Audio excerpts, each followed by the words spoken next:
هر کس کاری خیچه کنه، آفیس کاری خیچه کنه، بلوگر کاری خیچه کنه، تاکسیست کاری خیچه کنه، سویکادا کاری خیچه کنه. همون چیزی که تو مرا میگی من ترا همون خیل عمیقا همون خیل دیگه خیلش نه، با ممکن اوای زودترش. یعنی اچی به ایمینا من شما قبیل استین ما یا رکلام کرده کی ما یا گلگر میگم که برادر چیزی که مرا گفتیم من ترا همون. سلام یا گلگر به همه مخلصان، به همه برادران اهل اسلام تاجیکای دنیا. امروز ما میبینم یوتیوب دا فقط سخنهای بهترین برای من فخر میکنم که 13 یوتیوب ما زدنیم. همین ما کسی چیزی که میگن نمیگن، ما اخبارات میکنن نمیکنن. ما یک گلگر میگم که برادر چیزی که مرا گفتیم من ترا همون دویش دارم همون شما. ما یک گلگر میگم غریبان، مهاجران، مسافران، تمام یک کنال کشای دنیا تاجیکان، من همه شما میندارم. تشکر کمک کردین، دراتون دعا کردین، در مو کمک هم گپ زدین، گپ بزدگید گپ زدگی مثال فهمیدگی. من امروز میگن لطره کمک دین روز کمک کنید. امروز کنکورس شده برادر علی اسلام. من منصور نعمت برادر عزیز ما سو بود پروگرام دستگیری کرد مرا. اصلا تشکر میگم به اونم و به همه برادرها، به همه شما، همه که با ما کسی کمک کرده. مقصد گپ که فکر شما همین ہے که ما ای پولی که کمک کرده ما کنکورس کردم. همین فکری شخصی من و در اینجا با مردم توضیح استیان که فلانچه من میمانوچه خیلی کده ما با میگم تونه برادر علی اسلام هر سخنی که از جانب الله های الله حق ہے. کسی این کار میکنه نوزن بیل و کفیره. ما حق میگیم. لیکن اگر من همین کمک شما یک ماشین در همینجا لجید کده باشم، یک 100,000 می 50,000 می 20,000 می من همینجا مانده باشم، با الله بزرگ قسم، با الله اله قسم 4 فرزند دوستو دارم که میمرم براشون. در کودکم نصیب نکنه اگه من همین کارا کده باشم، همین لجید کده باشم. خیلی برادرمو سندگوری من تماشا کنین اوخی اما آدمایی که تا گاو میزید که به سوادی نمیفهمی. اینا میرسول برادری مرا لنگری را داود دینو مردک رسول که میگه که ما پشت گرفتیم میریز مرا گوستن. و شما برادر چی میگی؟ یه حقی گفتن هم ندارید اولی چی؟ من برادر با کاری خیچه من با کاری خیلونم نماز نمیخونیم. اینا من نمیکنم میکنم فرزندی من میکنم نمیکنه نکدکشی نکنه. سوخه خواه و عیبان میگن عیبان بودنی خرشو چند بوزی دیگر نام بوزی گیرن عیبان بریم. من همین برادری که تشکیل کردگی های من همین میگم بکر همین خودی من همین بوزی را بس کرد. اینا من نگاهتون میکنم من چند بوزی های یا من نیستم، من کانترین وای نیستم من وای برادران سو برادر اهل اسلام های ما یکم گپ تو ندارم. سول مقصد میگین عیبان بودنیم اچی به ایمینا من شما قبیل استین ما یا رکلام کردگیم که تو حالی که ما بوزیان ما ولجید نکردم. این ای پولی شما برادر عزیز که ما در کمک کردین خدا دولت رو زیاده کنه در نمازم دوم میکنم. امروز همه گپی من میزنین این با دشنو من نمیخونم. مرا میگن که خیلی گفت خویدنشه همون چیزی که تو مرا میگی من ترا همون خیل عمیقا همون خیل دیگه خیلش نه، با ممکن اوای زودترش. ای برادرو شما با تاجیک همین میکردگیش باید میکنه برادر علی اسلام. ما نمازمون میخونم و کاری خودمون نکنیم.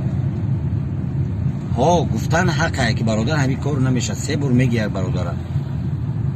نکی اصلش باید الله گفته دستی خود دایسنش. من ای روی روز من ای روی کچ خیلی هم رکلامش کردیم در ما تماشا کنن یک رونالدو 400 چند میلیون دلار فقط ای درآمدی رکلامش تمام چی رکلام میکنن ما در روسیه هم تمام چی رکلام میکنن همه چی همه با کوری خیچه ازبکستان هم همه با کوری خیچه اینا ما بلوگر با بلوگر جنگ میکنیم حافظ با حافظ جنگ تاجیک خیمون با تاجیک خیمون خورده استیم خود دیگه ملت ها گاف زنین که زورتون میرسه ظلم میرسه یا ملت دیگه ما را گاف زنه ما همه کسا او را گاف زنیم که تو چی با تاجیک ما را گاف زدی ما آنی کورا باید بقبیم برادرو تاجیک خیمون خوردن نه در من میره در کدوم چی رم دیدیم برادر اینم یک در رمضان یک برادر اهل اسلام درش صدقه برامد یک کم تن مثال یک پند نصیحت هم نکرده باش یک ممکن امر معروف کده من همراه خسته تو فلان تو ریش فلان کنه ای برادر تو چه تی گناه نیست ای یا تو چه مسلمان تو چه تاجیکی میخوادی تاجیکی خطا فلان میکنه برادر این خیلی آدمو مری ایروز کنه و خوبتره فهمیدین تاجیکی خطا پس بزنین و برادر میبره یک سخن از الله گام میزنه در ریشوی فلان بیمدون ابا چه الحمدلله مسلمانیم بیایی هم دیگر دست بگیریم همین بردنی های باین مرحمت همه را گیرین برین و گوی که ما برادر بردیم من همین برادر میگم که اکا من همین رکلامت دیگه نمیکنم بتونی هم موزیت تصنف کرد من اینجا برادر هستم منوچه اکا رسلان اکا سلطان همیو اردکو همی جان این 19 سایی پولی همی در 19 سایی نمیکنن و اونجا بیزنس خیلی چون ندارن یک کوره کلونن و خیلی یک انسان پول داره با کیف خیلیش میخوره یک وایم همین گپای گفت خیلی یک بوزی میکنن بسول یک من هم خستم گفتم خیلی که من هم تصمیم میتیم من اومدیم دگاور کردیم گفتن خیلی 200 میتیم من دیدیم 300 گفتم خیلی 300 میتیم من بوستون میبرم مسئله همین خیلی بود برادر یکی برادر که اگر همین که بوزی مون ناز بره من هم در کور شوه همین 500 سم گرفتم همینجا مون من هم 250 سم شتر میتونم کرد ما این خیلی برادری گفتیم ما یگو خیلی بین ما فند فریب وای بوزی و تاق بوزی و من خیلی حاجت بلیت حاجت پول مول هیچ نه من این خاطری که من گفتم که همین مقصد که 1 میلیون شما یا گریزن تو چیکار میکنی چی جواب میدی پیش این خسرودا من از این خاطر من گفتم اگر که این خیلی باشه برادر با یک شهر هم پول که بانک میره شما هم پول ای بانک روزی بوزید به من گرفتن نمیتونی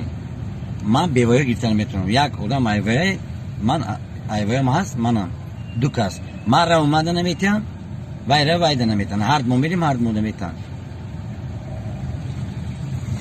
از این خاطر من برای مخلصون که وای نشوفته من دمنو خودم کلمه میچره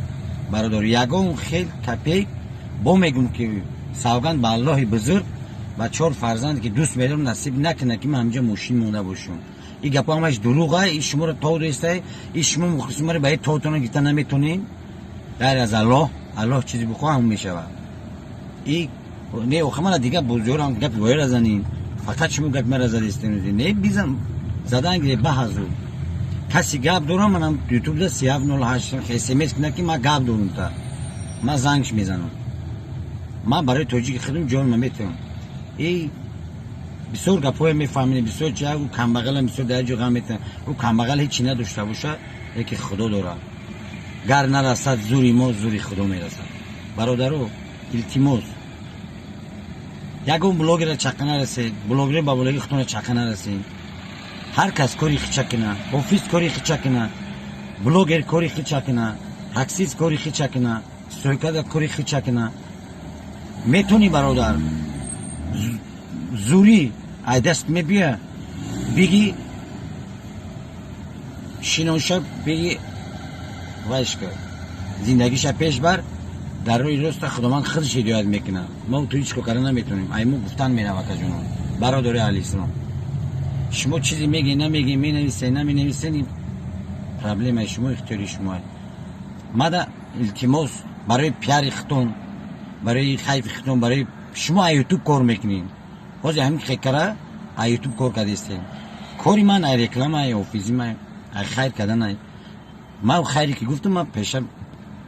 میبرم من اسکور ما گفتم باید جدا برای تاجیکی خودمون اینا ولی میبرم من مرحمت شیرای نر نمیجوده پولا پرتیم مچیده بسازیم بتیم تاجیکی مونده طرف دشت میگیره ایشالا ما حرکت کردیم خدا خواه شیرای نر هم تویستون ایدورون شیرای نر ایدورون یاردمشون رسید با گفتن که یکم ما یاردم میکنیم فقط سخن کن این خیلی کار کردن داره کار کرد ایشالا ما دبر شماییم ما کارم همو کارای همو ویزیمای همو خیر کردنای ایشالا من 20 من زنگ میزنن اینجا ویدیوشون هستای بروی کدیستیان که یکم در کمک کردن کمک من کارول ما پیش نگرفتم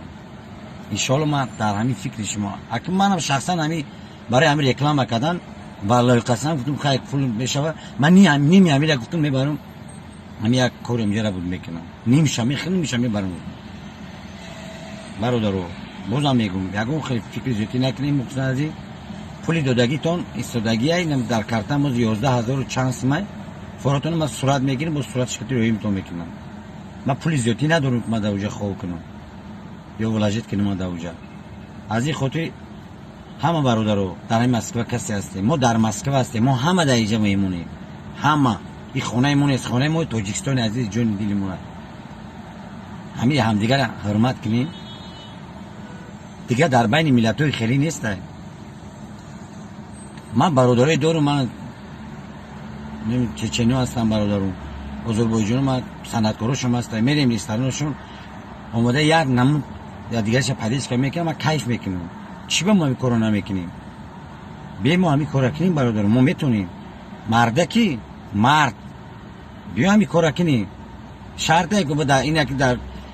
یوتیوب یا دیگه تون اخبارات میکنی این میکنی فلان کنم بیمدان کنم این ایتا کنم درش نکنم این گناه نیست